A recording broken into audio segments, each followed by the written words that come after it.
Good afternoon. It is 12:45, and we would like to call to order the Board of Trustees work session for Monday, June 22nd, 2026. Marie, can you call the roll, please? Trustee Blair? Here. Trustee Marbut? Here. Trustee Hutto? Here. Trustee Johnson? Here. Trustee McKeon? Here. Trustee Kwong? Here. Superintendent? Thank you. And for everybody's note, you would notice that our General Counsel, Sean Arnold, wasn't able to join us today. And so we do have Kathleen Schoenberg from the Arnold Group joining us and sitting in for Mr. Arnold. So some of us may know Kathleen, and it was great to work with her. But she is here to assist us with any questions or anything that we need today. All right, the first thing up is our dual enrollment articulation agreement with Warner University. Board Docs is working. Here we go. All right, so in here for the dual enrollment articulation agreement, if you recall from your preparation packet, during a recent annual articulation agreement meeting between Warner University and Polk County Public Schools, Polk County Public Schools requested a separate agreement be done for Lake Wales Charter Schools. And we were more than happy to do that with our good partners from Warner University. So in response to this, we did take a look at it with the high school. And in addition, we were also able to add some more math courses for dual enrollment. And so you're going to see in the agreement that we've added the prerequisites of pre-calculus with trigonometry for 4 credits and the actual calculus course for 4 credits. So students can have a seamless pathway for dual credit with Warner University when it comes to math. So that will be before you for approval, and then we'll sign that and send that back to Warner University. So are there any questions or discussions? Superintendent Conrad, do I need to abstain since I'm employed by Warner University? Yes, please.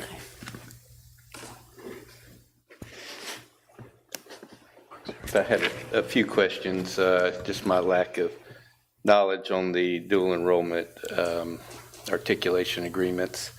Do we have currently an agreement with anybody else? Yes, actually we have agreements with Polk State as well as Weber. And then am I missing anybody else? Weber, Mr. Cook, am I missing anybody else? Weber, Polk State, and Warner are our 3 dual enrollments. Maybe Politics, but just not here. Southeastern? Okay. So yes, we have multiple post-secondaries that we do partner with. This is what we are partnering with Warner University. So we're not limited to just one? Nope. Okay, perfect. No. That's all I had.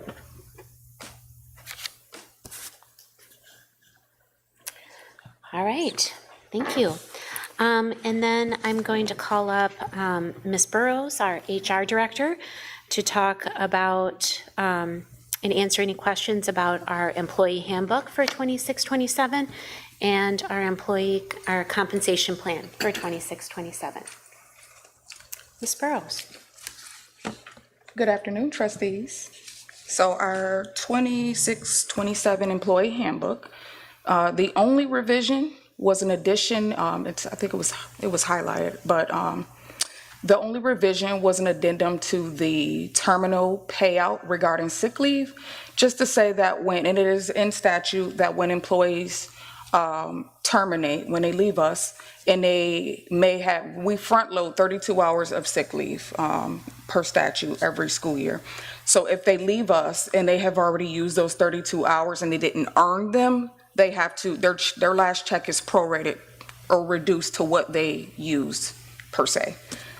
So that's the only adjustment that has been, or revision in this year's employee handbook.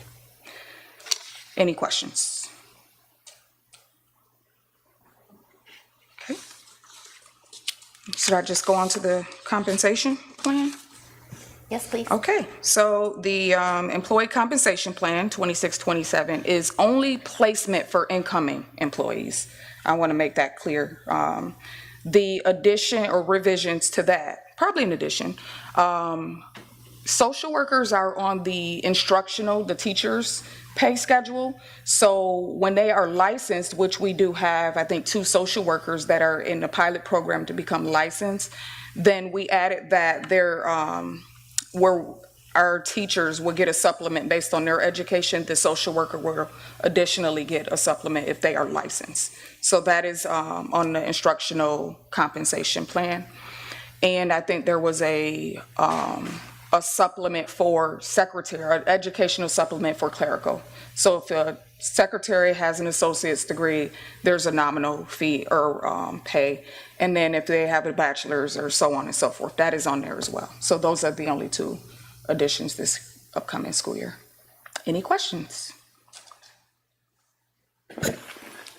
So, LaQuanda, I had a few questions. Sure. I start with the teacher, incoming teacher placement schedule. And this is just kind of a general thing. I don't have any issues with necessarily what we have right now, but I would if we had, depending on how the question's answered. So if a 20-year teacher is looking to move from Polk County School Board or any school board to us, they would come in at the rate of $52,650. If that's where 20 years, yes. Okay.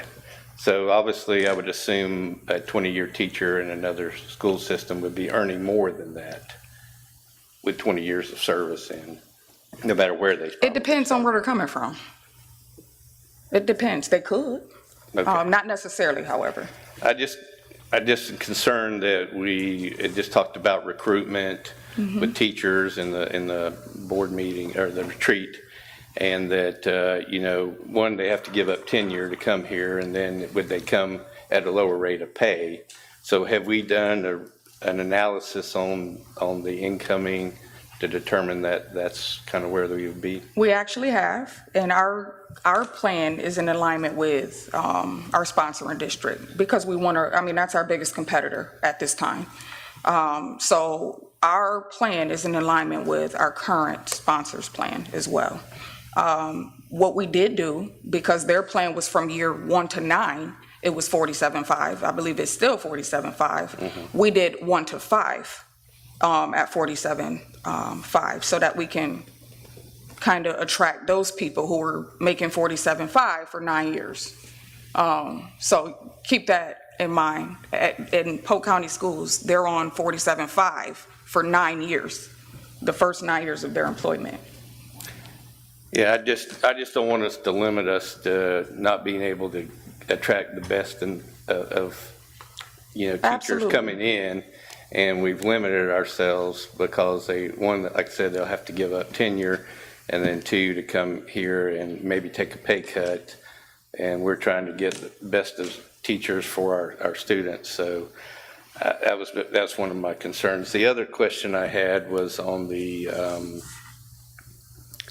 administrative staff positions and the pay ranges. I believe that y'all have done a market analysis as well. We have. So on that, what was our process for the analysis? Are we comparing ourselves to other We did. school districts? We absolutely did. So there was a number of districts statewide that we did public records request for their pay with specific positions. And we were able to, some of them answered, some of them didn't. I think we had about 12 participants that was actually able to share information. And it was compiled on the spreadsheet and provided to the superintendent for review. Okay. But this is kind of separate from that. This is placement. If you're speaking in regards to the compensation plan. Yeah, this is new people coming on. Okay, Yes, I just wanted to make sure. I understand that. It's not existing. Okay. Yeah, it's not existing. Yeah, I get that. So were the markets that we got information from, were they like size, like communities, for instance? Absolutely. I mean, are we talking Polk County or are we talking Lake Wales? Because We're talking Polk County includes Lake Wales. statewide. Specifically, Okeechobee is similar, DeSoto, Martin, those are like similar to our size. So those were the target markets that we wanted numbers from, and we were able to get those numbers. Okay. Some cases, we're actually paying higher. We're paying more in several areas than other districts. All right, well, I just noticed that it just seemed significantly high starting out in those positions, and then, of course, they escalate going forward. So comparatively to what I know of people in the community in different positions, not just banking or anything like that, that are coming on board in Polk County, specifically Lake Wales. But Lakeland's a different market than Lake Wales. Absolutely. So Are there certain positions, are you speaking just on the administrative positions? yes. Okay. Yes, the starting position. Of course, then you got to escalate from there. So, you know, I don't disagree with the escalation side of it, but we've started, it seems a little higher than what I would think our market would bear at this point. So, and as we talked about funding and everything like that, we don't want to be, you know, we don't want to get top heavy, you know, as well. So anyway, those were my questions. Thank you. Okay. Anything else? No? All right. Thank you.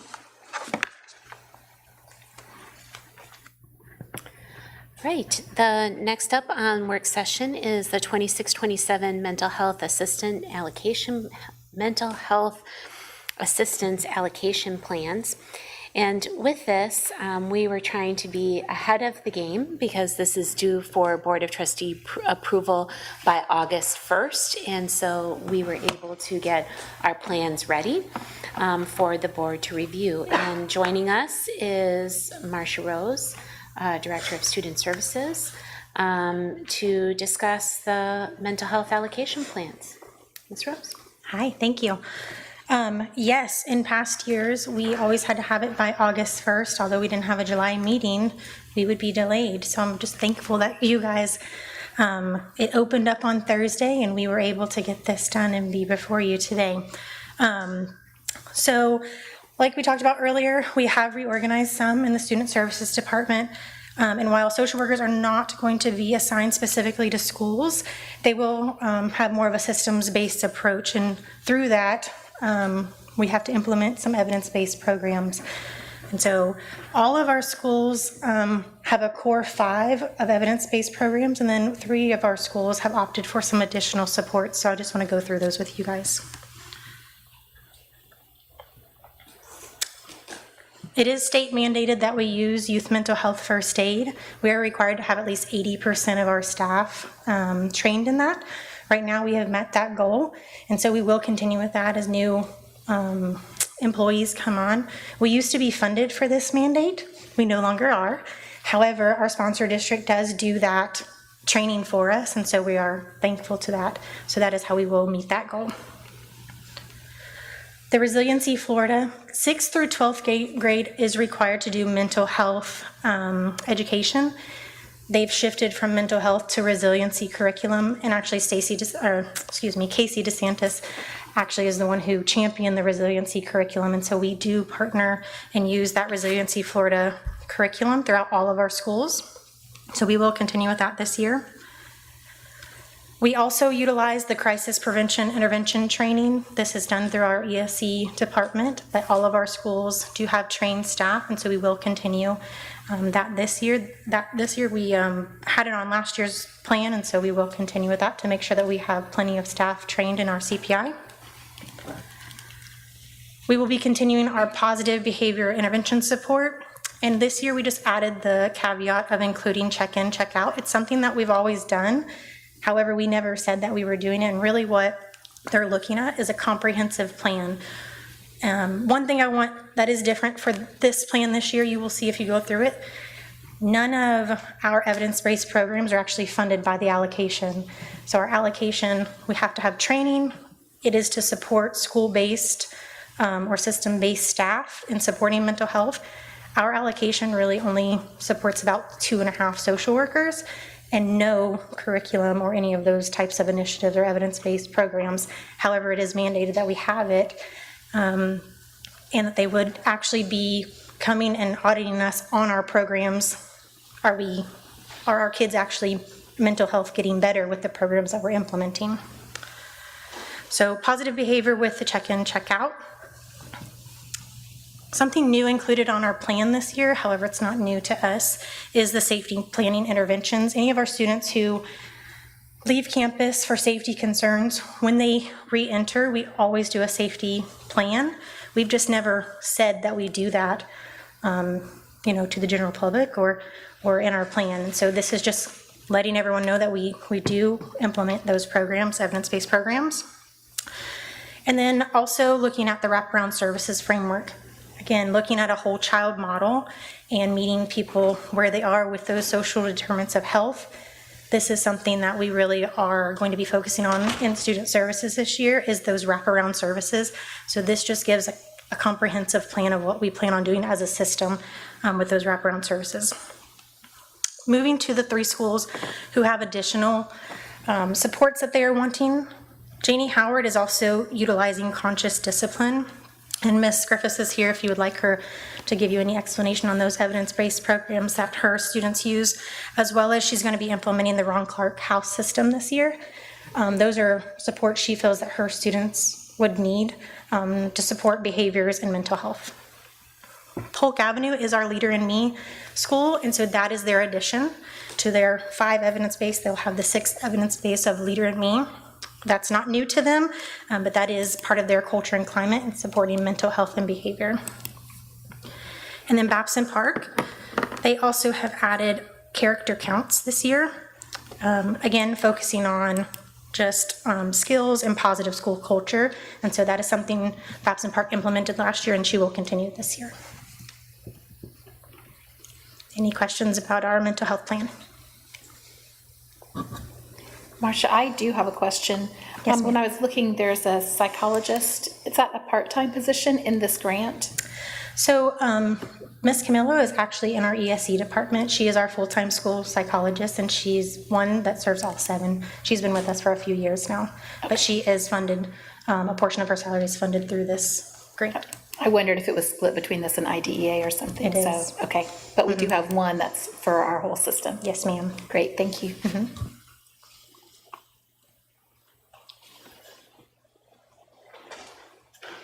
So in your board packet, along with the 7 mental health allocation plans, the total, so we're transparent, the total amount for the mental health allocation plan is $327,868. And once again, that supports part of our social workers and personnel, but not all of it. And so that's where we have the commitment as Lake Wales Charter System of making sure that we fund the other pieces that pull together our whole student services plan. And so $301,562 goes to personnel, and only $26,306 goes to services or programs such as Hazel Health, which we refer students to when needed. Correct. Thank you for speaking on that. We do have a short list of contracted services, and Hazel Health is one of those. We have a few other community partners that our ESE department partners with. So those would also be supported in this grant.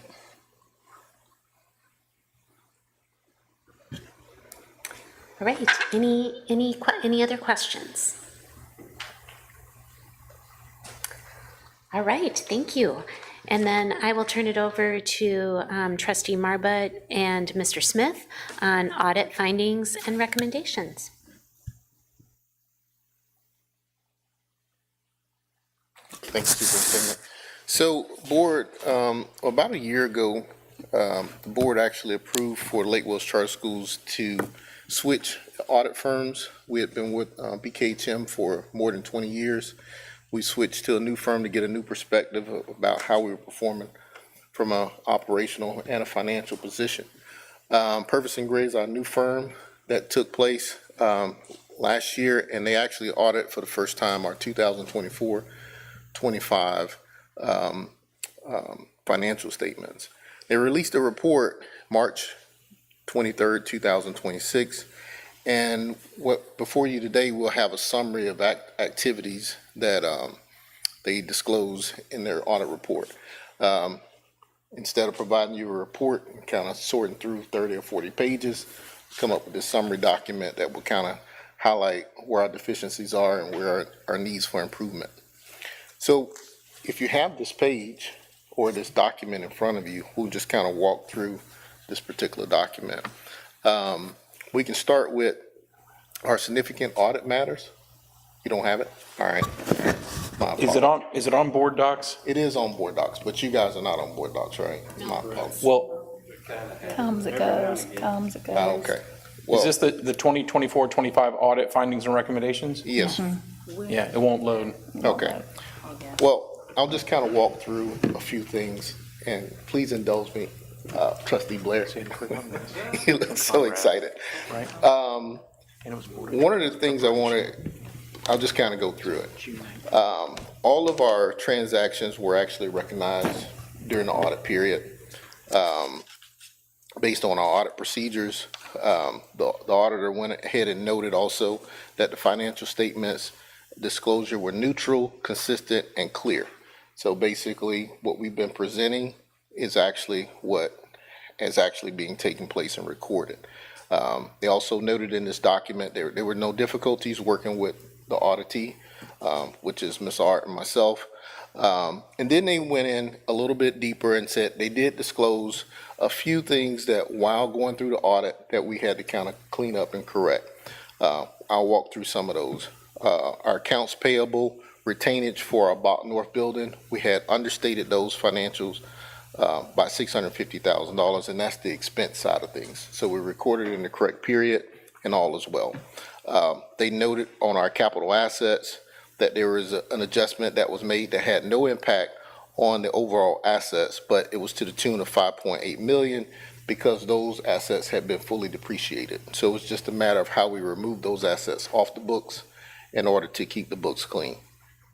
They noted also that we needed to record a purchase that we had made for some bus equipment to the tune of $500,000 to make sure that that actually hit the subsidiary of the asset account. And then they also went on to proceed to note that borrowing cash within our system for the Bach North build out was a problem, where in terms of how we actually recorded cash being borrowed from Bach North, from the system to Bach North, loan to Bach North as a loan, in terms of how we recorded that to kind of make sure that the books are clean on that. Again, it had no impact on the entire system as a whole. It's just a matter of how that cash was being treated.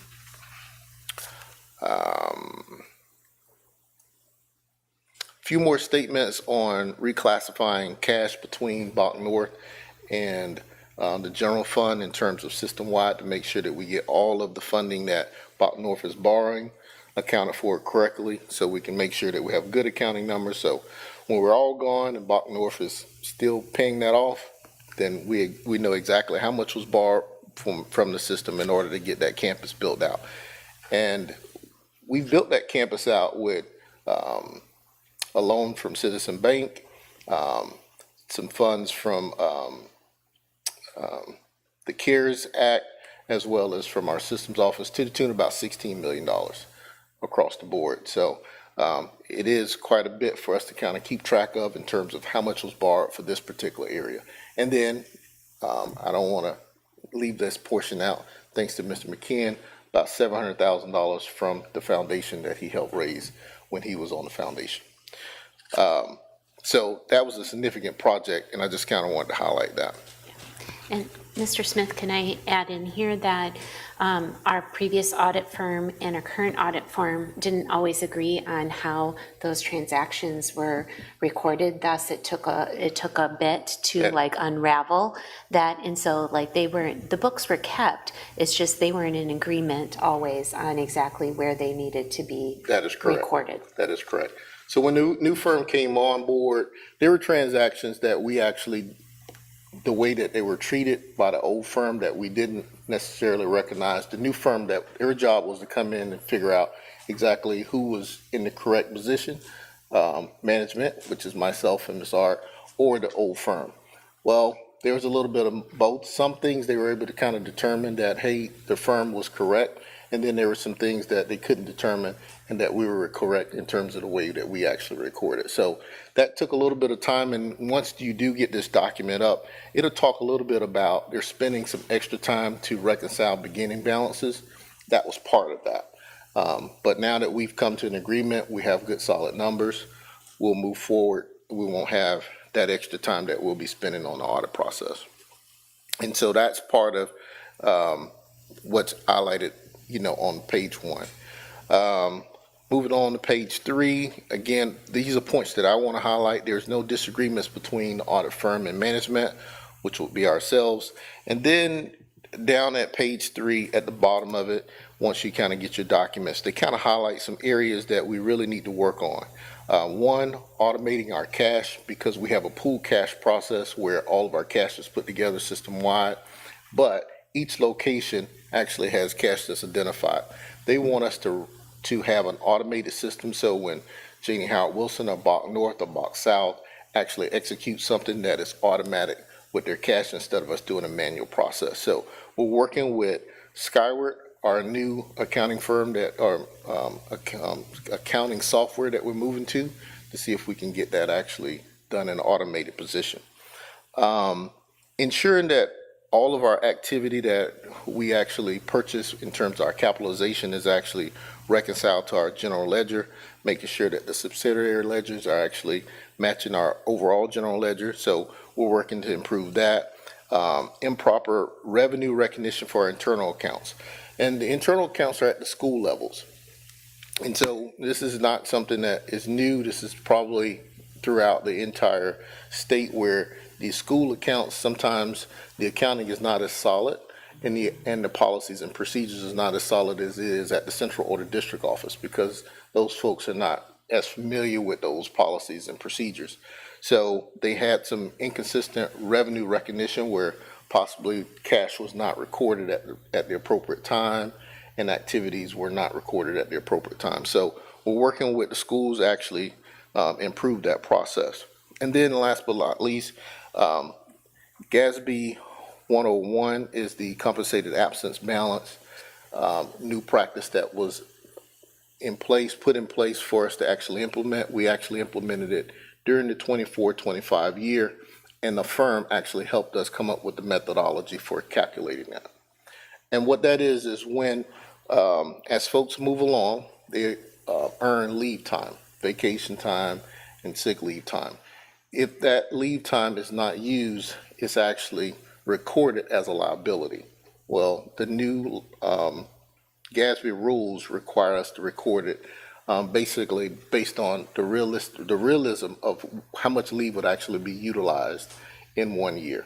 And so they just changed the methodology, and we work with the new firm to agree with a new policy on that.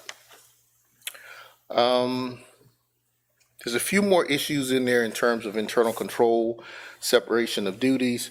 We're making some adjustments at the central office, moving some personnel around, moving some policies and procedures around, just kind of doing a whole host of things to kind of meet the requirements of the audit to kind of reduce some of the risk. Ensuring that journal entries are reviewed, various layers, and last but not least, increasing our capitalization threshold. Right now, we capitalize all of our items that we receive at $750,000 value. Most organizations have moved it to 1,000, if not 5,000. We got a little bit of work to do before we get to that point, but we do plan to get to that point during the 26-27 year, hopefully in the first half of that, sometime this fall. I don't have anything else, but please feel free to email me. We've had a discussion with the audit committee. The superintendent was available during that to kind of go through all of the concerns, and we're working diligently to kind of get them all completed. Mr. Marbut? Yes, chairman of the audit committee, we met, committee was myself, Superintendent Conrad, and Mr. Smith, Rusty Ingley from Bunny Tripp and Ingley accounting firm, and Rebecca Thomas as well. And we went through this outline that y'all have received. you know, as some of these numbers seem significant, but as they pointed out, it was just, it wasn't recorded. It was just that they wanted us to recognize it one way, the new firm wants us to recognize it another way. There are some things in here, though, that needed attention and correction, and I asked Mr. Smith these questions in a meeting, and I'll ask him here so everybody else can hear on as a timeline as to when we're going to rectify these. So the first thing was the lack of automated pool cash system. He referred to it as we're going to look at getting that with our new computer software system. And the timeline for that would be? We're converting, we have, sorry about that. Currently, we're operating on the Skyward in the version of SMS. We're actually migrating to Skyward Cumulative, which actually hopefully we'll be able to start pushing forward on automating cash during that cycle. And we hope to go live with that spring of 2027. I'm sorry, fall of 2027, my apologies. Yeah, so the 27, 28 school year. Yes. Right. And then the administrative access that was mentioned here, and that's looking at? Administrative asset, Timeline. we'll have that implemented here in the next couple months because we were making some changes internally in terms of who had access to payroll and making adjustments. So we're doing something internally right now. We should have that resolved, I would say, before the beginning of school year. Okay. And the internal account cash reporting process? Again, that'll be one that we'll go into the new year with a resolution on solving that, 26, 27 year. And then the last significant thing that they discussed was the internal accounts disbursement process. That's another one that we'll work closely with the schools to make sure that they're following the policy across all funds, includes internal. So for the most part, everything will be handled this coming school year, addressed this school year, except for the pool cash. System-wide that we're going to need to, as we do the conversion to the new computer software. Correct. It will get the following school year. Yes. All right, that's all I had.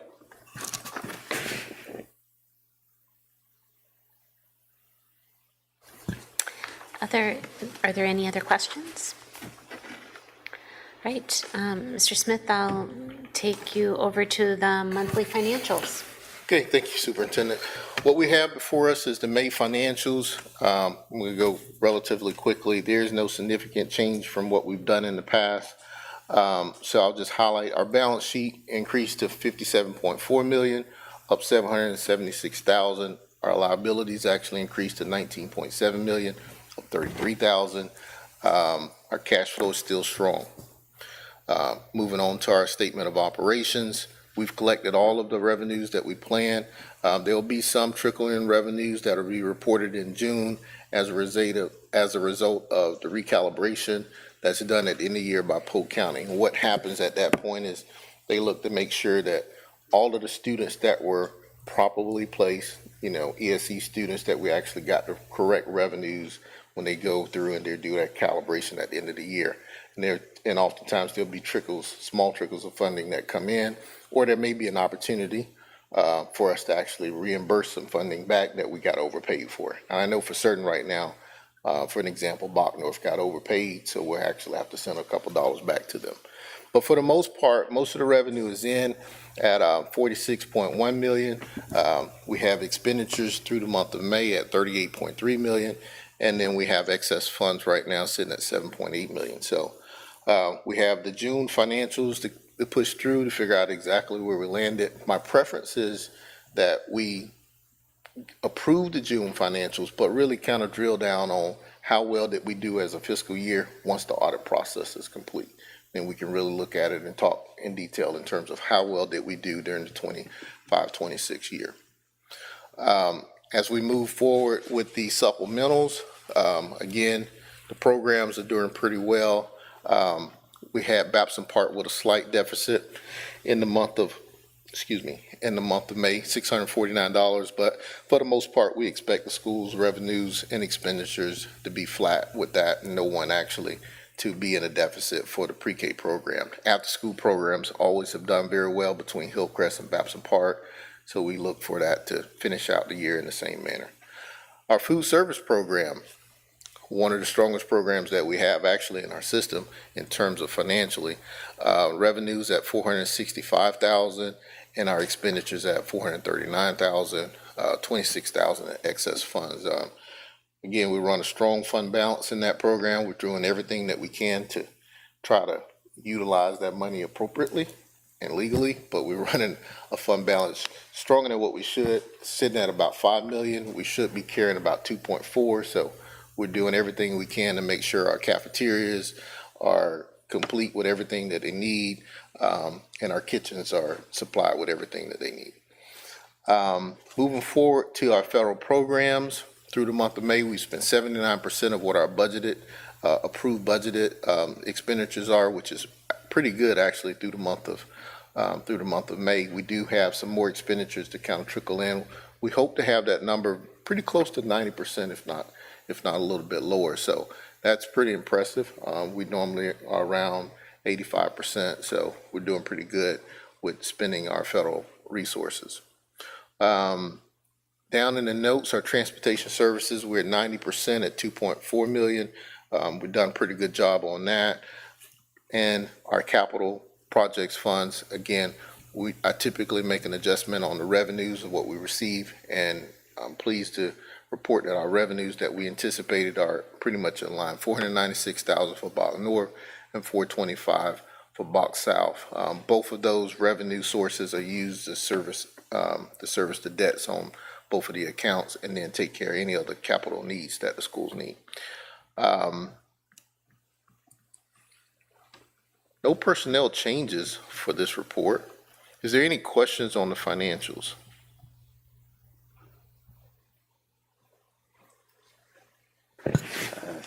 Feel like it's the trustee Morbid show today. I had two.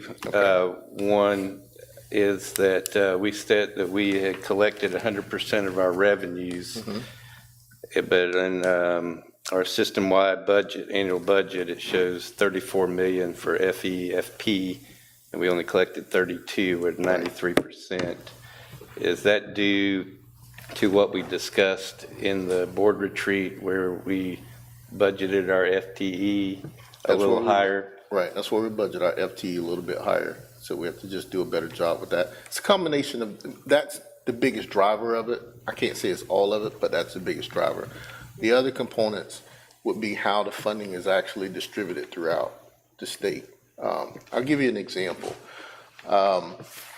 During our planning meeting for 26-27, we looked at the conference report, the first conference report that was released in March. And we said, okay, these are the best numbers, and the schools are using these numbers to plan for the next year, right? But the House and the Senate hadn't agreed on what they're actually going to fund for the year. So this is in March. So they released another conference report in May.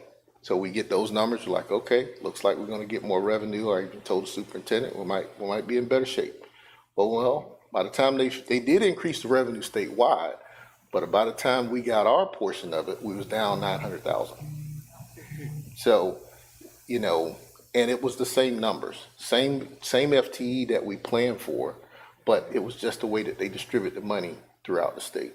So we do our best to kind of budget what we have coming in, use the base student allocation and a few other areas that we know that we'll probably be pretty safe in. But at the end of the day, we really don't control how the funding is distributed throughout the state. Okay.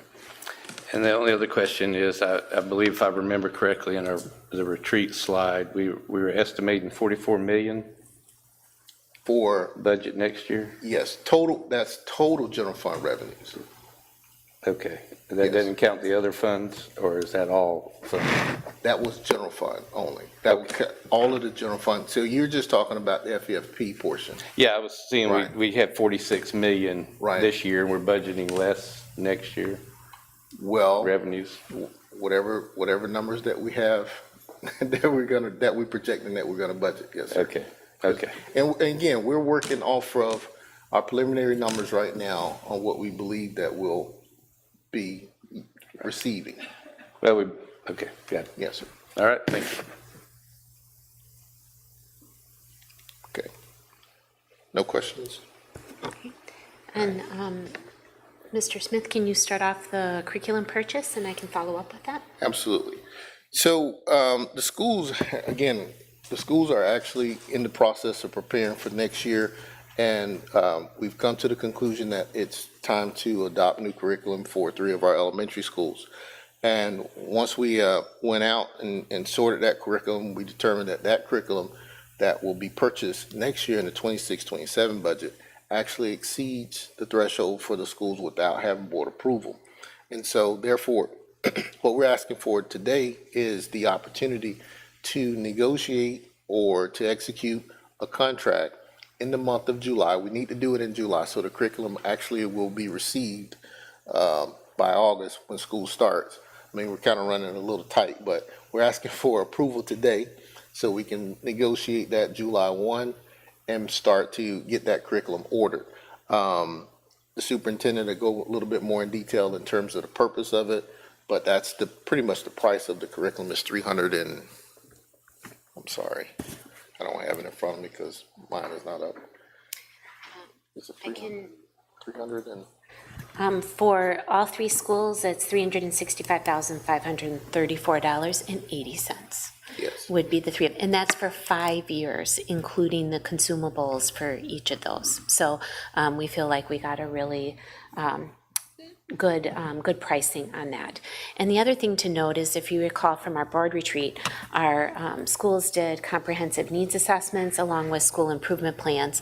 And for both Hillcrest, Polk Avenue, and Jeannie Howard, this was a key resource that they felt like that they really needed in order to push their ELA achievement and reading achievement to the next level. So that's why we are bringing this to you and supporting each of those schools with their resources for their school improvement plans. Any questions? So this is for 3 elementaries. We have 4 elementary schools. Correct. Okay. So for Babson Park still has 2 years left on Wonders, along with, in their charter, they use Collier reading strategies. And their current reading curriculum and their ELA has Collier and Wonders like aligned together. So currently, right now, Babson Park has their reading curriculum, their ELA curriculum in place. In addition to that, remember that for each of our schools, we're held accountable to Florida best standards as our outcomes. And so monitoring that and making sure that's going with that. So one thing that we have done is we have purchased with last year's funds roadmaps for each of the standards. So in ELA, K2, 3, 5, 6, 8, 9, 12 are the standards roadmaps, and those are going to be across the system, supported by our reading coaches, our reading interventionists, etc., and that includes Babson Park. So while they may not have the same exact curriculum, their same exact outcomes and standards are being supported. Just asking, is there any consensus on all of our elementary systems in the future utilizing the same curriculum? Is that a goal? Is that or no? Having consistency across the system is absolutely one of our goals. And at the same time, we also have to ensure that we are being good stewards of our resources while we have 2 more years on a curriculum package as well. Right, and so I guess the reason I'm asking is, if we're looking at negotiating a 5-year contract for the other 3 schools, do we negotiate the last 3 of that contract heading our 4th school, I guess is what I'm asking, or some variant of that? So we can pick that up on after year 2 of that and work with Benchmark Advanced to do that if that's the direction that we're going in. Wouldn't that give us purchasing power now, negotiating power? Possibly, but we did not go down that road because we knew we had Collier Strategies, Wonders, and they were lined up, and that's part of their charter contract is to use Collier reading strategies.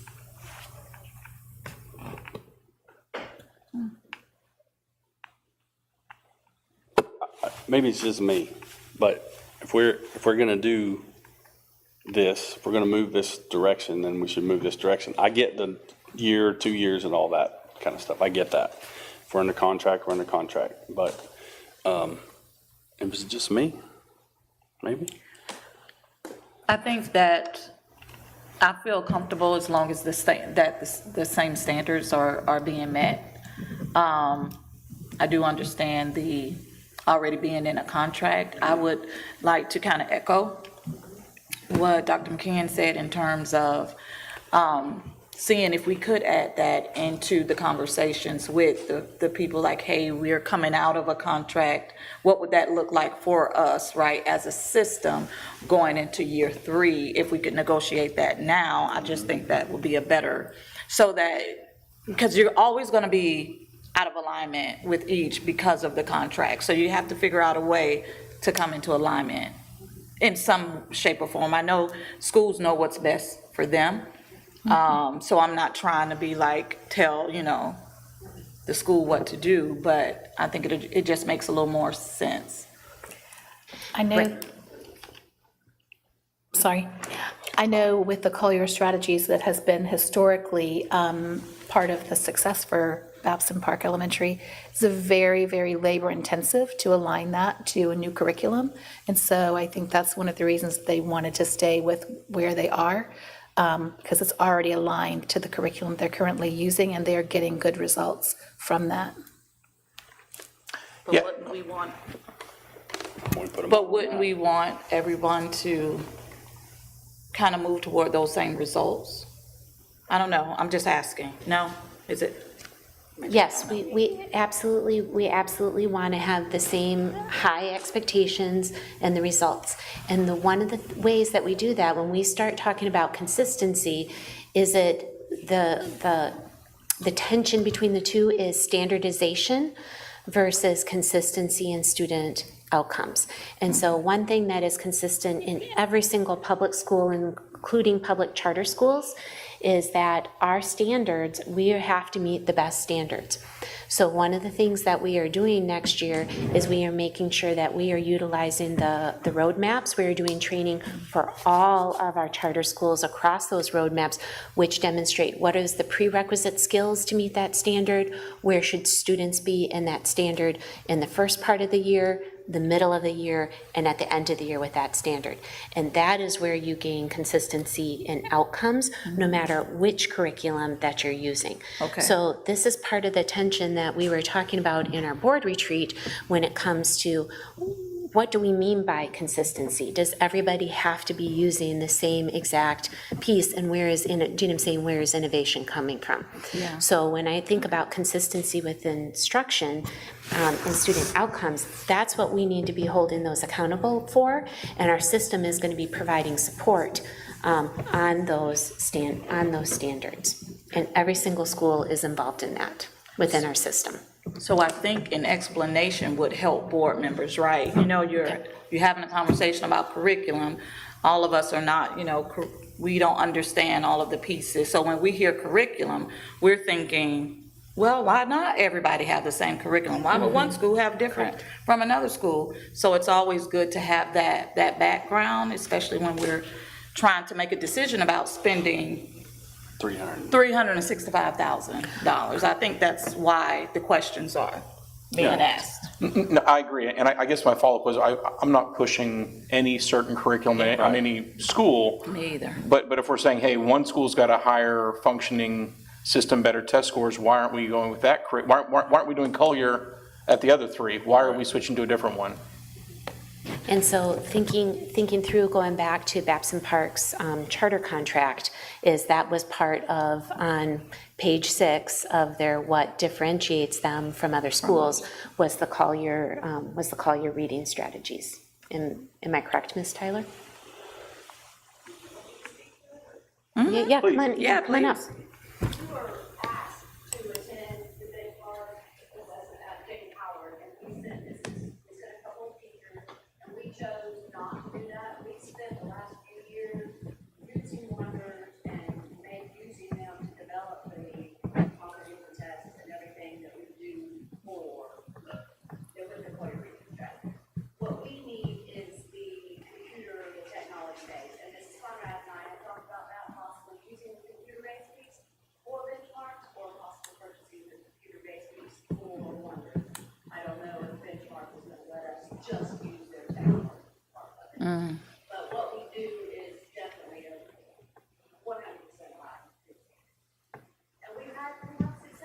Yes, 51% of our third graders proficient or higher on these third grade aspects. Yeah, and I think our general consensus, we're not questioning, we're glad to see your success. We're going, hey, how can we emulate that, replicate that across the system? So Yes. why are we approving a different one if Collier, but, you know, Ms. Quam, who obviously worked in our system for a long time, just sort of echoed that they tried using Collier at her school and it didn't work well with their population. So I think that's what maybe we needed to hear.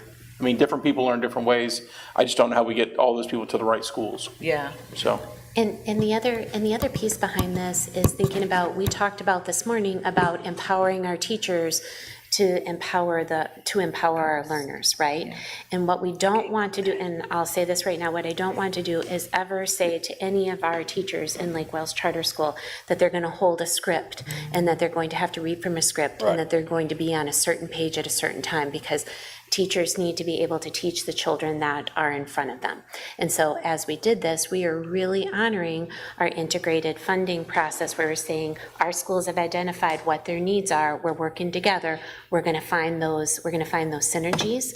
But what is not negotiable is not being aligned to the standards, not making sure that there's high expectations, and each of our classrooms are teaching to the grade level standards. And we're going to support all of our educators in doing that.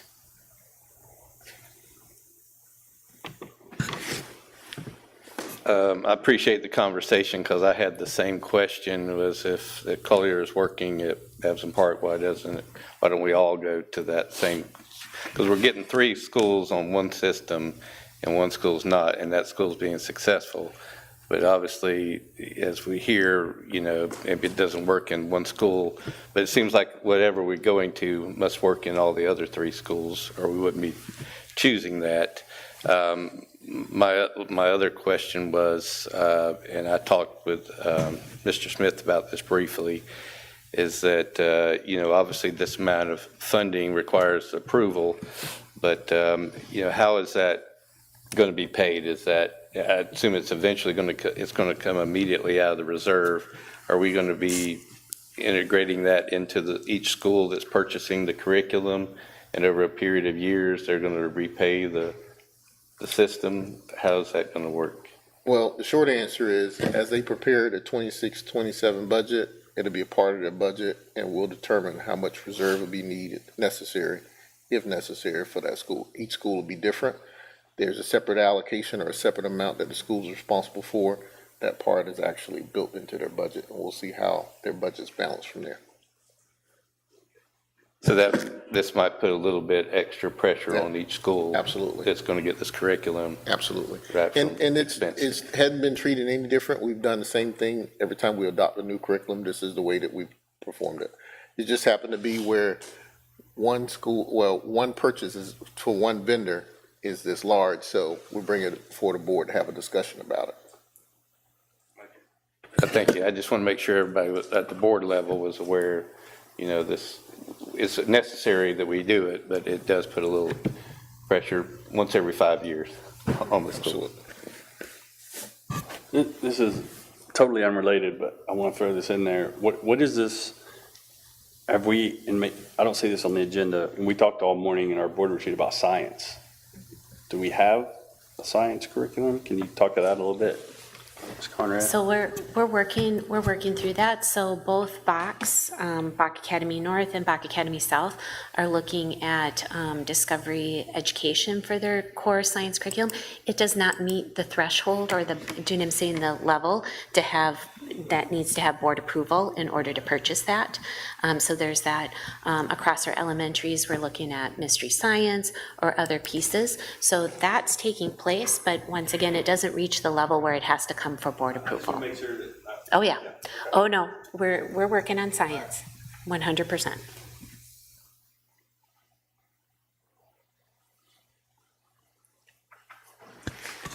All right, if it's okay with the Board of Trustees, I will do my superintendent's update in the regular meeting, if that works. And then there will be approval of minutes for May 18th for the work session in the meeting minutes.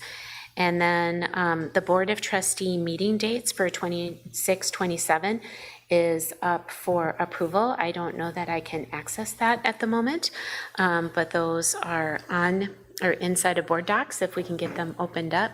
Marie, can you open? It's going up and down. It's still going up and down. Technology is wonderful when it works. Technology is not wonderful when it doesn't work, right? For that, oh, wait a minute, I might have gotten it. So the Board of Trustee meeting dates would be August 17th, September 21st, October 19th, November 16th. There's no scheduled board meeting in December.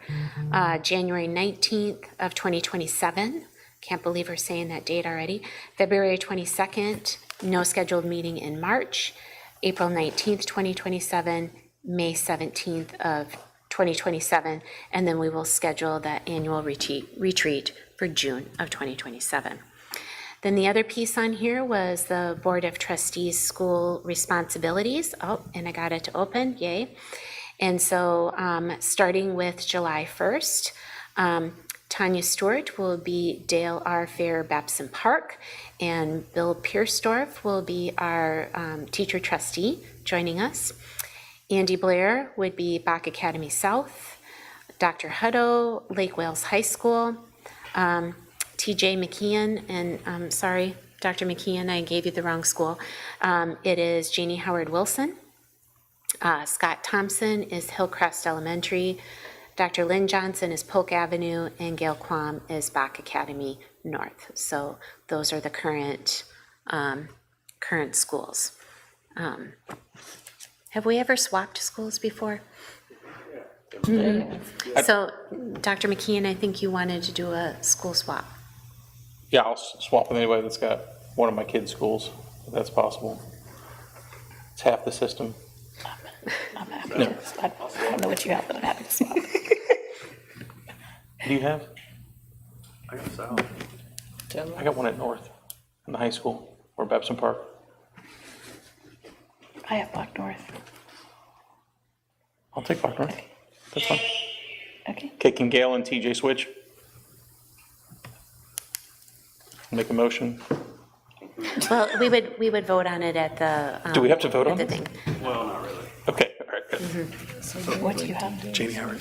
Great. Are you saying you want to be? So am I correct that you are proposing that Ms. Quam would be Jeannie Howard, and Dr. McKeon, you would be Bach North, correct? I have an idea, just Okay. for discussion, that doesn't, as opposed to giving us each a school, what about the idea of maybe each year we get a department or something so that we can learn more about the inner workings of, so maybe this year, I don't do finance, so I'm not going to do finance. I'm not asking for that. I'm saying maybe this year, we work with, maybe I'll learn from Jennifer, or learn ESE, and I don't know how that would work. I just think it's an idea for us to become more familiar with the workings of, I think it'd be more beneficial to the system. But We can do both.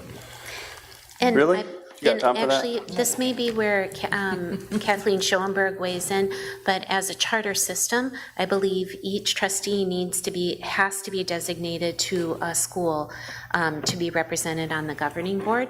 So we can do an and, right, where there is if there's a particular department or area that you're interested in, that you can pair up with, absolutely. Mhm.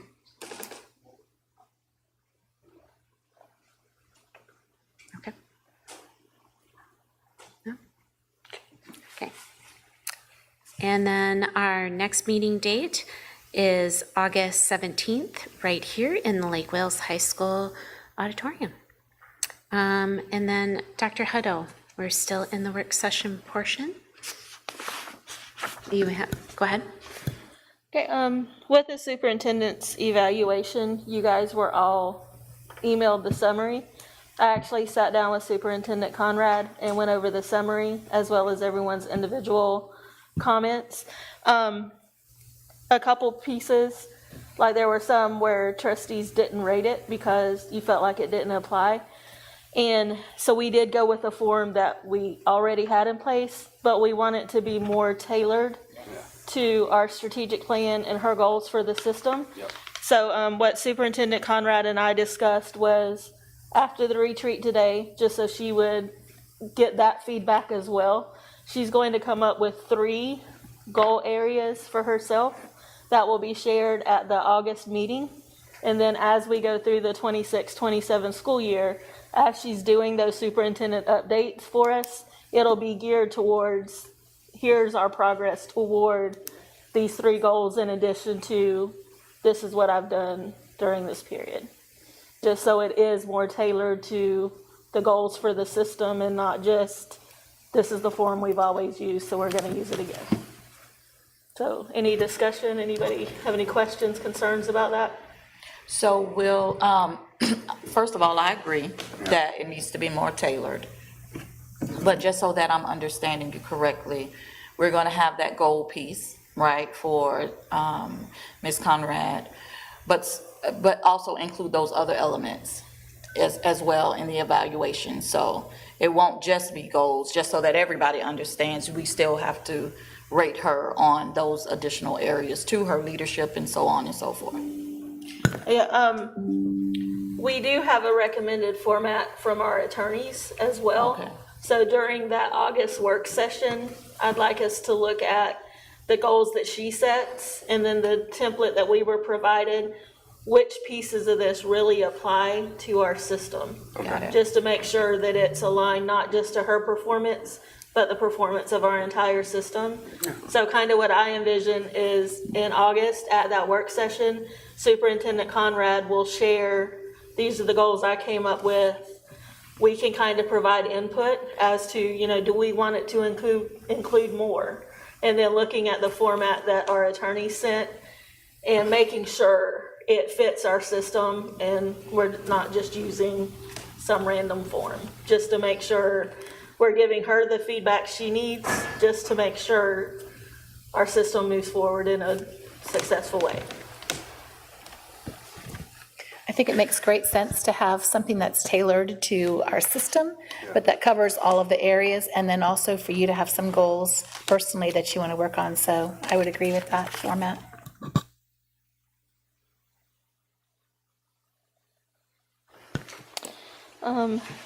And I don't really have a chair report other than what I shared this morning. I think this has been a great year for our system. We did have a couple challenges. Again, losing a student is never easy, so I think that was our biggest challenge, but situations we had, just our superintendent's transparency and just the openness. And I actually sat through the hiring of the Hillcrest principal, and just her transparency in that process, start to finish, I think has been a good change for our system. So again, I just want to thank our administrators and their teams just for an awesome school year.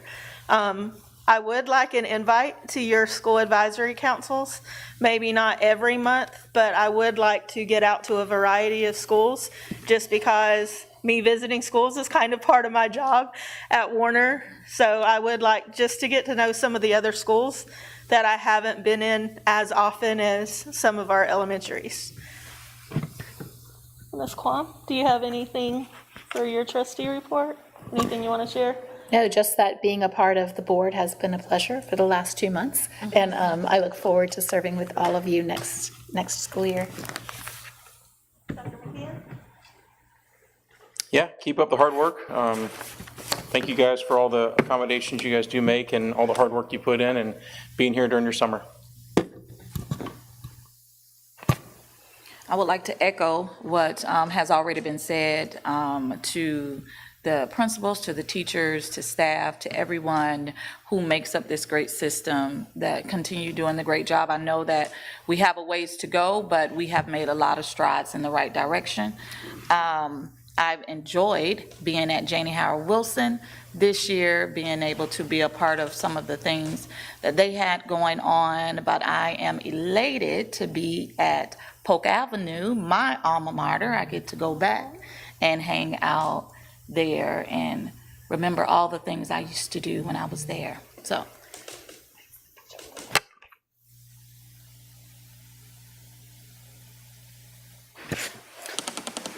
Yeah, this is my last opportunity to talk about finances. So I'll put a few things out there since I won't be here to talk with y'all on the budget unless I'm sitting out there and come up to that podium. So my two things that I wanted to bring up were just reiterate kind of what I was thinking. This is just my personal opinion. I know we've done some market analysis and everything, but on the pay scales, I still think we need to look at decreasing the incoming administrative placement salary schedules. I think we need to look at increasing incoming teacher steps, and we need to review the supplements or the stipends that we're paying and go through that process as well.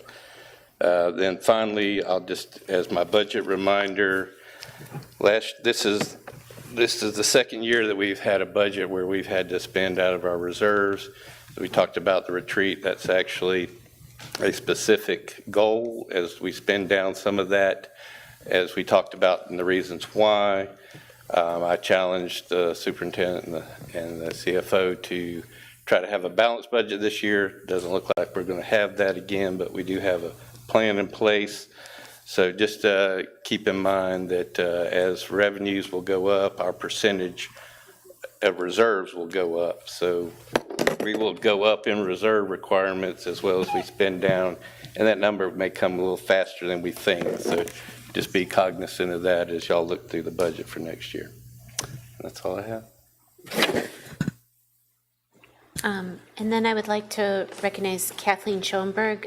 She wanted to answer a question on the trustees and their school placement. Ms. Schoenberg? Yes, thank you. You had one of the board members that asked a few minutes ago about the list of board members and being assigned to various schools and whether that was required. I had a chance to take a quick look at the bylaws. I don't see a requirement here in the bylaws that board members necessarily have to be assigned to each school every year. So I would echo what I think Julie had stated, was to, in the board meeting for today, when there's action taken, to probably approve the assignments for now. But if you want to change that and change how the board members are related to each school going forward, I don't see why you can't unless there's other documents that might guide that. I'm just taking a look at the bylaws. But I don't see why you couldn't change that at a future board meeting if that was the desire of the board. All right, thank you, Kathleen. And if it is okay, we did school updates and we reviewed school pieces in our board retreat this morning. So I would move that we adjourn the work session. We take a 5-minute break and we will call to order the actual work meeting or the business meeting. And I would say that would come at 2:00 p.m. Is that good? Okay, so work session is now adjourned and we will convene at 2:00 for the business portion of the Lake Wales Board of Trustees meeting. Thank you.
Okay, I'm going to call the board meeting to order.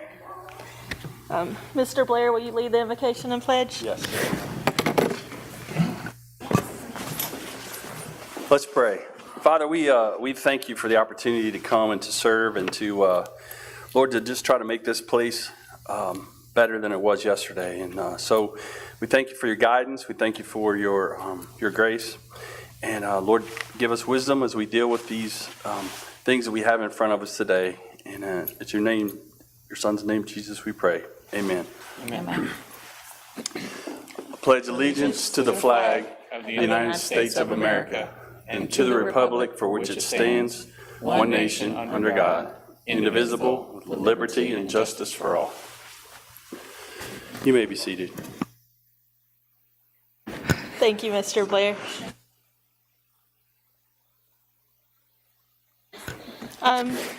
Next, we have a couple special recognitions by the board.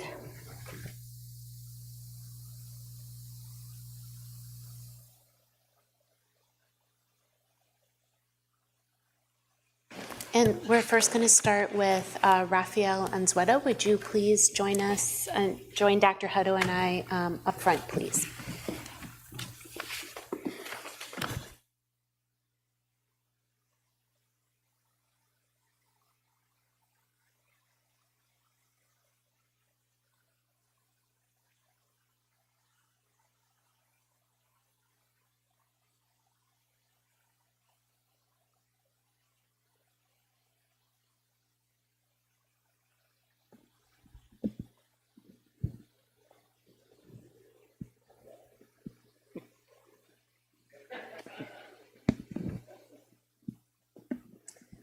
So this evening, actually it's this afternoon, all right, this afternoon, we're here to recognize your service to the Lake Wales Charter Schools and being a Board of Trustee for how many terms? Two terms, all right. And so thank you. Thank you for your service. Thank you for your service to our students. And thank you for your continued service to our students at Janie Howard Wilson as a mentor and being recognized as Volunteer of the Year over there as well. So, Dr. Hutto.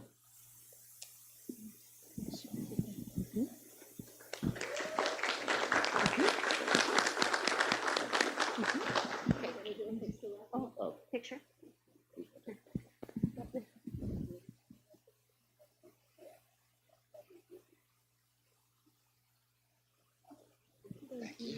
All right, and then Trustee Marbut, if you would come down and join us.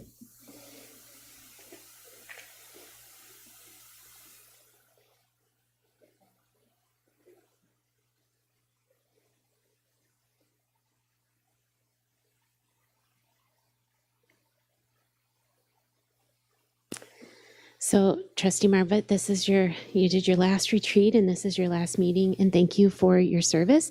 And how many terms did you serve? Just one term. And so, thank you for your service to the children, the staff of Lake Wales Charter Schools. We are going to miss all of your financial questions, and so we're going to somebody's going to have to be on that finance committee. So to be able to do that. So we'll see who's going to be doing that. But thank you. Mm-hmm. Okay.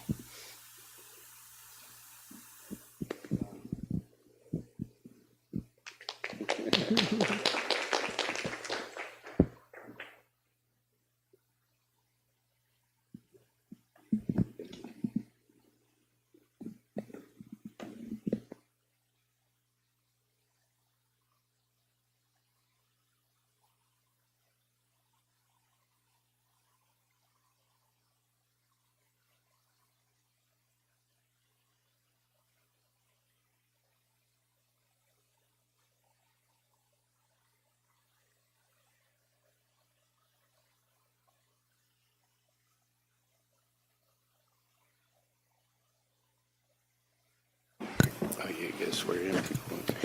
Marie, can you do the roll call, please? Yes, ma'am. Trustee Hutto, Here. Trustee Blair, Here. Trustee Marbut, Trustee Johnson, Here. Trustee McKeon, Here? Trustee Kwong. Here. Madam Chair. Thank you, Marie. The next thing on our agenda is the swearing in of new trustees. So I'll ask Bill Pierstorff for seat 1, who's our representative from Babson Park, to come forward, and Scott Thompson for seat 3. If you guys will just come to the microphone.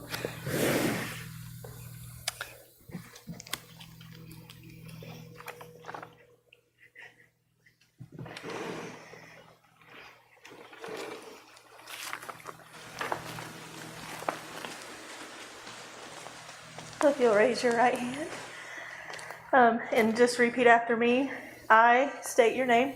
I, Scott Thompson, Do solemnly swear do solemnly swear that I will support, protect, and defend that I will support, protect, and defend the Constitution and government the Constitution and government of the United States of America of the United States of America and of the state of Florida, and of the state of Florida, that I am duly qualified that I'm duly qualified to hold the office of trustee to hold the office of trustee of the Lake Wales Charter School System, of the Lake Wales Charter School System, and that I will well and faithfully perform and that I will well and faithfully perform the duties of trustee the duties of trustee of the Lake Wales Charter School System. of the Lake Wales Charter School System.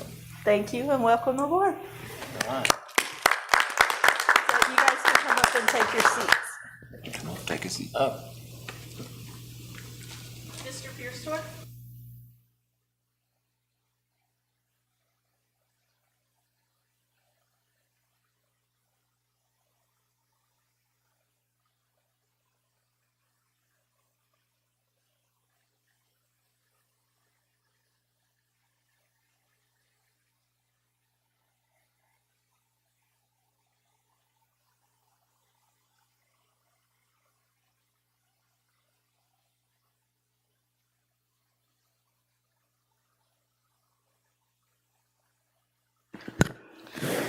Marie, do we have any scheduled persons addressing the board on agenda items?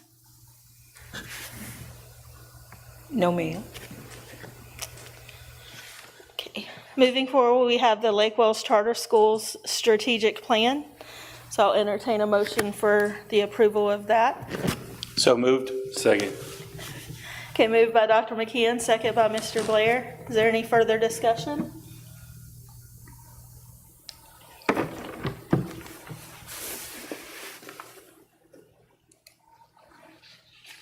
Marie? 1 second.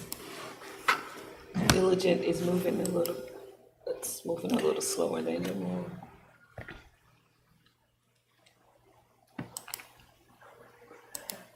Thank you. Okay. Trustee Marbut? Yes. Trustee Hutto? Yes. Trustee Blair? Yes. Trustee Johnson? Yes. Trustee McKeon? Yes. Trustee Kwong? Yes. Madam Chair? Motion carries. Thank you, Marie.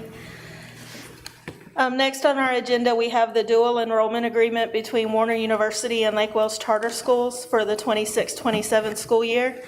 And because I'm employed by Warner University, I'm going to abstain and turn it over to Mr. Blair for this discussion. All right. So I guess I'm looking for a motion to accept the dual enrollment agreement between Warner University and Lake Wales Charter Schools for the years 2026 and 2027. So moved. I have a motion by Ms. Kwong, Second. second by Dr. McKeon. Any other discussion? Marie? Trustee Marbut? Yes. Trustee Blair? Yes. Trustee Johnson? Yes. Trustee McKeon? Yes. Trustee Kwong? Yes. Mr. Chair? All right, I'll give that back to Ms. Hutto. Next on our agenda, we have the approval of the employee handbook for 2026-2027. I'll entertain a motion for that approval. So moved. Motion by Mr. Blair, is there a second? Second. Second by Mr. Marvitt, is there any discussion? Trustee Marvitt? Yes. Trustee Hutto? Yes. Trustee Blair? Yes. Trustee Johnson? Yes. Trustee McKeon? Yes. Trustee Quam? Yes. Madam Chair? Motion carries. Thank you, Marie. Next, we have approval of the Lake Wells Charter Schools Employee Compensation Plan for 2026, 2027. I'll entertain a motion for that. So moved. Moved by Dr. Johnson. Is there a second? Second? Second by Dr. McKeon. Is there any further discussion? Okay, Ms. Marie. Trustee Marvitt? No. Trustee Hutto? Yes. Trustee Blair? Yes. Trustee Johnson? Yes. Trustee McKeon? Yes. Trustee Quam? Yes. Madam Chair? Motion carries.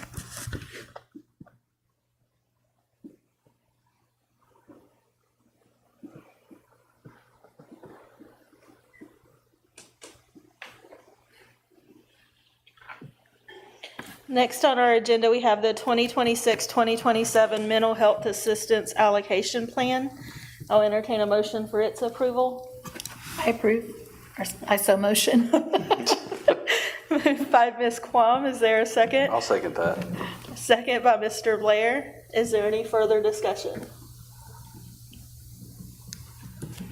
Okay, Ms. Marie? Trustee Marvitt? Yes. Trustee Hutto? Yes. Trustee Blair? Yes. Trustee Johnson? Yes. Trustee McKeon? Yes. Trustee Quam? Yes. Madam Chair? Motion carries. You good, Marie? Next, we have approval of the Board of Trustees work session minutes for May 18th, 2026. I'll entertain a motion. So moved. Moved by Dr. McKeon. Is there a second? Second. Second by Mr. Marvitt. Is there any discussion? Okay, Ms. Marie? Trustee Marvitt? Yes. Trustee Hutto? Yes. Trustee Blair? Yes. Trustee Johnson? Yes. Trustee McKeon? Yes. Trustee Quam? Yes. Madam Chair? Motion carries. Then next, we have approval for the Board of Trustees meeting minutes from May 18th, 2026. Is there a motion? So moved. Motion by Mr. Marvitt. Is there a second? Second. Second by Dr. Johnson. Is there any further discussion? Okay, Ms. Marie? Trustee Marvitt? Yes. Trustee Hutto? Yes. Trustee Blair? Yes. Trustee Johnson? Yes. Trustee McKeon? Yes. Trustee Quam? Yes. Madam Chair? Motion carries. Next, we have approval of the Board of Trustees meeting dates as shared by our superintendent for 2026, 2027. I'll entertain a motion for approval. So moved. Motion by Dr. Johnson. Is there a second? Second. Second by Ms. Quam. Is there any discussion on the dates? Okay, Ms. Marie? Trustee Marvitt? Yes. Trustee Hutto? Yes. Trustee Blair? Yes. Trustee Johnson? Yes. Trustee McKeon? Yes. Trustee Quam? Yes. Madam Chair? Motion carries. Next, we have approval of the Board of Trustees school responsibilities for 2026, 2027. I'll entertain a motion for that. So moved. Second? Okay. Motion by Mr. Blair, second by Dr. McKeon. Is there any discussion? With the adjustment, Yeah, Madam Chair. which is about. Mr. Blair, is your motion for the adjustment, switching Dr. McKeon and Ms. Quam's assignments as they requested in the work session?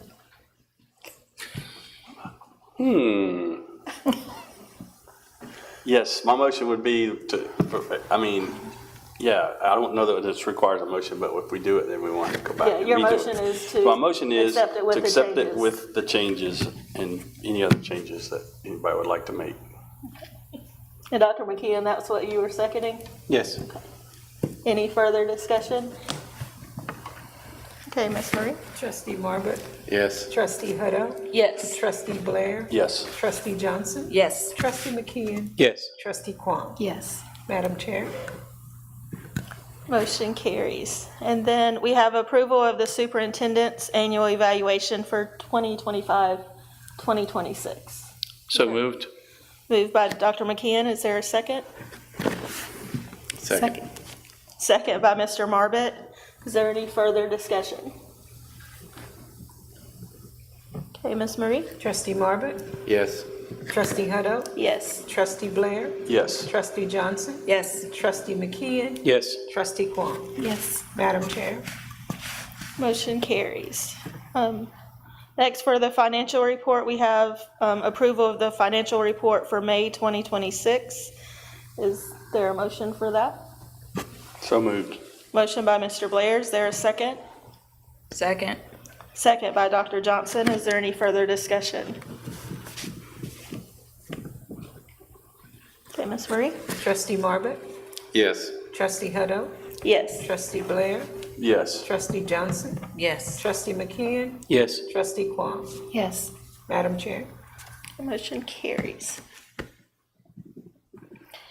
Next, we have the curriculum purchase for Hillcrest, Janie Howard, and Polk Avenue Elementaries. I'll entertain a motion. I'll make a motion to negotiate the contract for the elementary curriculum in the sum of $365,000 and change over the next 5 years for those 3 schools. Okay, motion by Dr. McKeon. Is there a second? Second? That was Ms. Quam. Second by Ms. Quam. Any further discussion? Yes, I'd like to move, I don't know how to do this, but I'd like to move forward with that. But I'd also like to know what it would cost us, before, we need to purchase it for the 3 schools, right? I don't want to hold that up. But I'd like to also know what the cost is to add Babson Park to that after their contract's over. Versus, I don't know that the cost would go down between now and then, but if we can lock something in, maybe it's just a Maybe an thought. option? Yeah. Yep, we can look into that option. Yeah, I don't want to slow the purchase of the Right, I curriculum understand. down for this year. Understood. Any further discussion? Ms. Marie? Trustee Marbut? Yes. Trustee Hutto? Yes. Trustee Blair? Yes. Trustee Johnson? Yes. Trustee McKeon? Yes. Trustee Kwong? Yes. Madam Chair? Motion carries. I'm going to turn it back over to Superintendent Conrad for her superintendent's report. Thank you, Dr. Hutto. So for the superintendent's report, since our last board meeting, I've been present, visible, and of service in our schools and community. And based on our discussion this afternoon, I will be in our next report including goals or a draft of goals to be included in the progress towards those. But here are the highlights. Principal, assistant principal, and Lake Wales Charter School leadership team meetings in May and June with a focus on needs assessment, school improvement planning, staffing, budget planning, system level supports, and processes with everything to do with funding and closing out the school year. I attended a whole lot of promotion and award ceremonies. Grade 5 promotion ceremony for Hillcrest, grade 1 and 2 awards at Polk Avenue, grade 5 annual banquet at Babson Park, grade promotion ceremony for Bach Academy South, final SuperNat celebration at Babson Park, kindergarten awards and promotion at Janie Howard Wilson, grade 8 awards at Bach Academy North, and grade 5 awards and promotion ceremony for Janie Howard Wilson. I can just say it was an absolute pleasure to see all of the families engaged, all of the individuals that came out to support our students and their accomplishments this year. And a big congratulations to our staff and our principals and assistant principals for wrapping up a great school year. I did a meet and greet with Kate Wallace, current Polk County School Board member, and she is also seeking re-election, and also had a sit-down with Kate Wallace the next week. I have also had sit-down meetings with Justin Sharpless and Travis Keys, just keeping in touch and keeping our pulse on our Polk County School Board relationships. I attended the grad walk at Janie Howard and Polk Avenue. And the baccalaureate for the class of 2026 of Lake Wales High School was a really awesome program to be part of.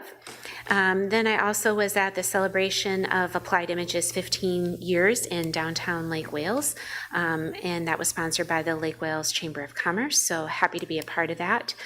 And then something that was, I was invited to, and I'm absolutely glad I went, was the placement of flags for Memorial Day with Bach Academy South, their students, and community volunteers on May 22nd. So that was something very special to be a part of. And then, of course, graduation on May 22nd for Lake Wales High School.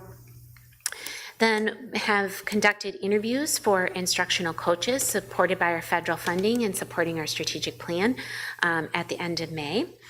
I also squeezed in a family vacation and got that in. And then attended several conferences, the Florida School Safety Conference in Orlando for 2 days, and then Exceeding Expectations Conference with teams from Babson Park, Hillcrest, Janie Howard, and Polk Avenue. And that was incredible to be with with our directors, along with staff and the principals from each of those schools to look at how do we exceed expectations, how do we put those plans and things that are in our school improvement planning in place, and what have other successful schools that have reached the A, sustained the A, done in their process for reaching that. So I super appreciated being with all of those educators. This past week, I did principal final evaluation meetings with all of our principals, and then attended the Florida FFA State Convention on June 17th. Did a board meeting prep with Kathleen Schoenberg. And then in between all of those things, there's been parent problem solving and support meetings at the charter office for several of our schools, staff problem solving and support meetings, as well as multiple visits to all of our 7 charter schools. And also want to thank everyone. This morning was our board retreat, and really enjoyed facilitating that and working with everyone here. Thank you for your time and for your engagement, and I look forward to working the strategic plan for next school year. Our next meeting date for the Board of Trustees is August 17th, work session at 4 p.m. and the meeting at 5:30 p.m. right here in the Lake Wales High School auditorium. And that concludes my report. Dr. Hutto. Thank you, Ms. Conrad. Ms. Marie, do we have any scheduled persons addressing the board on non-agenda items? No, ma'am. Next on our agenda is to select officers for the 2026-2027 school year. So I'll entertain a motion for selection of board chair for 2026-2027. I move that you continue as board chair for 2026-27. Second. Was that Ms. Quam or Dr. Johnson? All of them. She seconded it, I third. Okay, any further discussion? Then I am willing, Ms. Quam. So, okay. Ms. Marie? Trustee Marbert, Yes. Trustee Hutto, Yes. Trustee Blair, Yes. Trustee Johnson, Yes. Trustee McKeon, Yes. Trustee Quam. Yes. Madam Chair, Okay, motion carries. Selection of vice chair for 2026-2027. I'll entertain a motion. I'll make a motion that we keep Andy Blair on as vice chair. Okay, is there a second? second. Second by Dr. Johnson. Any further discussion? Okay, Ms. Marie? Trustee Marbert, Yes. Trustee Hutto, Yes. Trustee Blair, Abstain.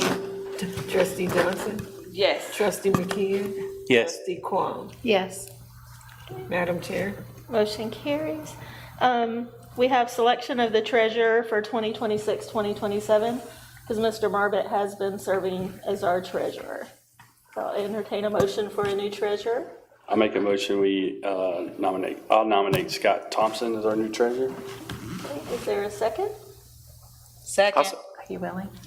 Second by Dr. Johnson. Discussion. Yes. He doesn't have to use a button. On the bottom where it says push. Thank you, Doctor. Does the trustee sign checks? Mr. Marvick, could you explain? Yes, I am more than that willing to role? serve them. Okay. There's just a few things that I'm not allowed to do with my professional designation, so that is one of them. So yeah, as long as I don't have to sign checks, I'm fine. Before we vote, could you give him a rundown of what you do, What you Mr. just- Marvick? Or what you have Yeah, he done, asked a just lot to of make him more questions. comfortable Which with is what not- he's Not part of accepting? the job. Really just reviewing the P&L and the balance sheets. Fund accounting is very difficult if you're not familiar with it, so Ricky constantly is educating me every month on something. So really, that's what you do, and then you don't necessarily need to be the chairman of the audit committee. We haven't had that in the past, so that can be separate if you choose to, and that's a subcommittee, is the audit committee. Okay, any further discussion? Ms. Marie? Trustee Marvick, Yes. Trustee Hutto, Yes. Trustee Blair, Oh, yes. Trustee Johnson, Yes. Trustee McKeon, Yes. Trustee Kwong. Yes. Madam Chair, Motion carries. And then, selection of the corporate secretary for 2026, 2027. Who is that? Dr. Johnson is currently secretary. All right, then. I'll make a motion that we keep Dr. Johnson as the corporate secretary. Second? Second by Ms. Kwong. Is there any further discussion? You're welcome. Okay, Ms. Marie? Trustee Marvick, Yes. Trustee Hutto, Yes. Trustee Blair, Oh, yes. Trustee Johnson, Yes. Trustee McKeon, Yes. Trustee Kwong. Yes. Madam Chair, Motion carries. For the trustees, for the chairman report, I just want to add a couple things. First, I want to thank Mr. Marbett for his service, because I've learned a lot from his questions that we often give him a hard time about, but I've really learned a lot about that, so I'm grateful to you for that. One thing, Ms. Conrad, I'd like us to sit down and talk about is onboarding for new trustees, because even having an education background myself, it was challenging coming on. And even though we do the state training, just to have something in place specific to the Lake Wales Charter System and who we are. Going back to what Ms. Rose was talking about with the resiliency training, I did the training through our host district. So I have the resiliency coach training through Polk County School Board. So if I'm able to help you and your team in any way with that, Ms. Rose, just let me know how I can help. As I've met with Ms. Conrad, I've shared with her, since January, I've been on 3 different work groups with the Florida Department of Education. Right now, all the legislation is impacting colleges of teacher ed, but the state has rewritten the Florida Educator Accomplished Practices. That will be voted on by the Board of Ed in July and go into effect. So I've passed that draft language on to the superintendent. And then as things are rolling out with us, I'm going to be passing that on just to help with the professional learning, because it's eventually going to get into the district professional learning programs. I just want to welcome Mr. Thompson and Mr. Pierstorff to the board. I look forward to serving with both of you. Mr. Pierstorff, to serve with you again. So we used to teach together. Do any of the other trustees have anything to add to their earlier reports? I really just want to thank all the educators for the work that they've had this year, and wish them a restful and rejuvenating summer.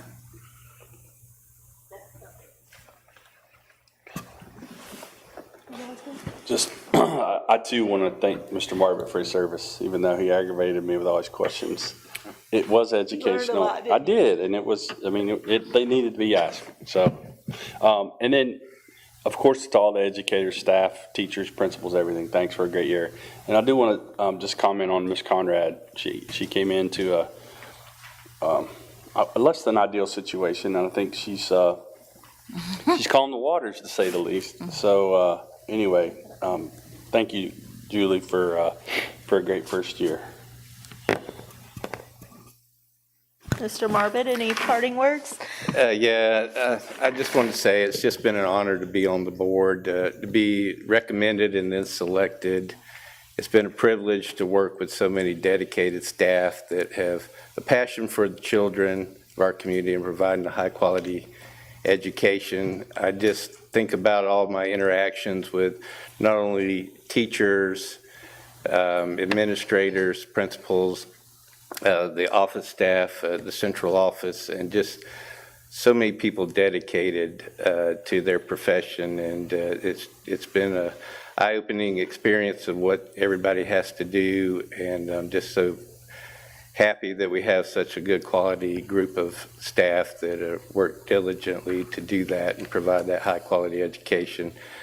Like Andy, I've been very impressed with Superintendent Conrad in her 1 year here, and she's just done an excellent job.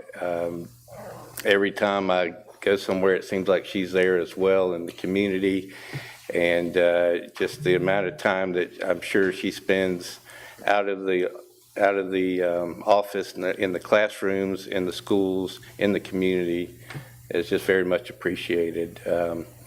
We have a very strong board. We have an excellent superintendent and a dedicated staff to continue our mission of providing a high-quality education to our children in the community well into the future. I just want to thank you all for allowing me to serve on the board. Thank you. Thank you, Mr. Marvick.